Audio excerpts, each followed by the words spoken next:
final speaker, Peter Beck. I actually put Peter on the spot. He's here from Germany, and I thought it would be an interesting addition to the panel to get a European perspective on building strategic partnerships in Asia.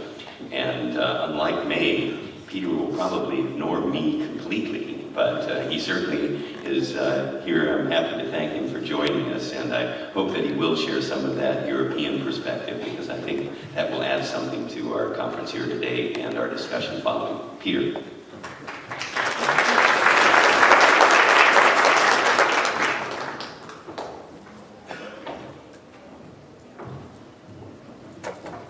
Hello, and excuse my bad English. No facts, no figures, no PowerPoint. No gross margin, no market share. 15 years ago, I stopped thinking about these things. In my third part of my life, I dedicated my job to the foundation and dealing with people. So thank you very much for giving me the opportunity to attend this prestigious meeting and to allow me a few remarks. From my viewpoint, I will point out the situation of Europe as a whole and its strategy to find partners. Second, I will fill in some remarks about today's Europe and its 28 nations. First, a common and clear strategy to install partnerships is almost impossible. This fact is due to the setup of Europe. It is not the United States of Europe, it is the Union of Europe. This caused and will cause always troubles to find a common solution as long as nations are not willing to give more power and rights to the European Parliament and to the Brussels administration. After years, a new initiative was started to generate one security and defense policy. I doubt if it will work. There are English, there are French, there are Germans, and all the others. We are far away from a common European society with accepted tax rules, financial discipline, educational standards, coordinated economical development, task sharing, and so on. Please keep in mind that there are 28 nations with a historical, cultural, economic, and social development. Don't forget, the nations had also a different historical development in their political systems: dictatorship, monarchy, socialistic, communistic, and finally capitalistic systems. There is, by the way, no charismatic leadership. The nations, each nation can veto. Doesn't matter how big, how strong, how important or not, they just can veto. And this really slows the pace of everything. This right is for every nation. Second, nations follow their own interest and act according to the situation in the country. The political elite wants to stay on power and win the next elections. So they just struggle against each other in every country. Nations react in clusters. There's the north, south, there's the rich, poor, there are the old members and the new members. Nations follow the incremental need of its society, and the EU plays the second role. There is greed and jealousy amongst the members. Due to national pride, lessons learned from other members are not accepted. Educational systems, financial behavior, battle against unemployment, especially for the youth.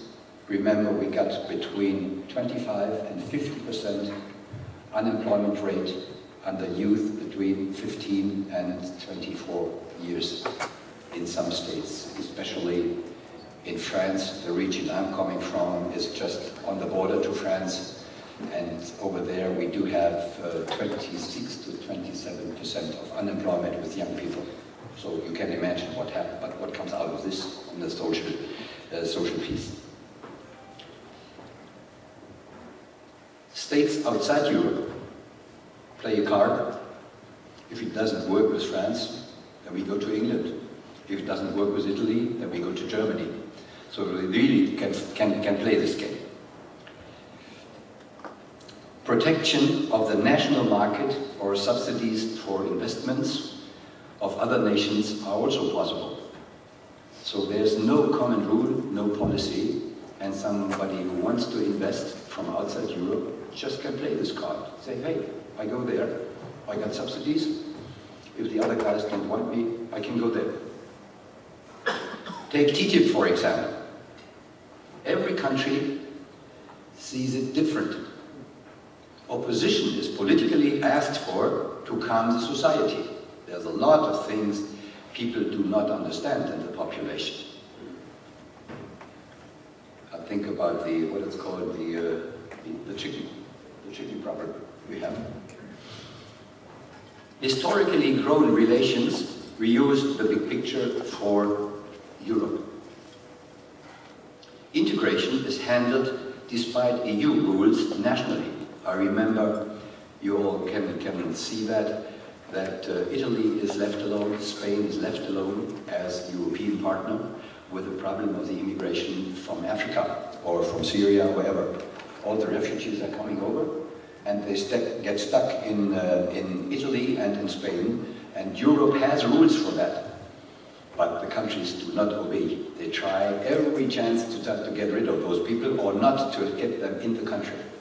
This is due to the social problems in the country itself, because it raises the problems. In a nutshell, my recommendation is to evaluate opportunities on both sides, European and national. Nevertheless, if I show the picture, which is nearly black, there is some hope. Within the last 60 years, we developed Europe, and I'm still fighting for getting a United States from Europe, because this is the only way to play a role in history and in the world on each basis. But we have to work hard for this. Thank you very much.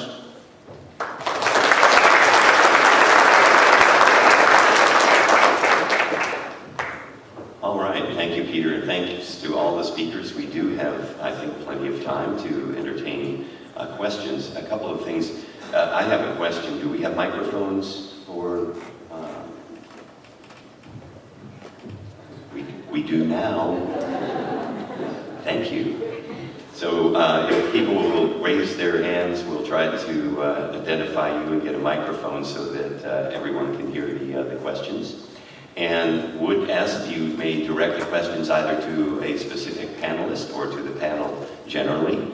And the other thing I would request is that they be questions, and we try to keep them focused and brief and not editorial comments at great length, and we'll get as many people engaged in the conversation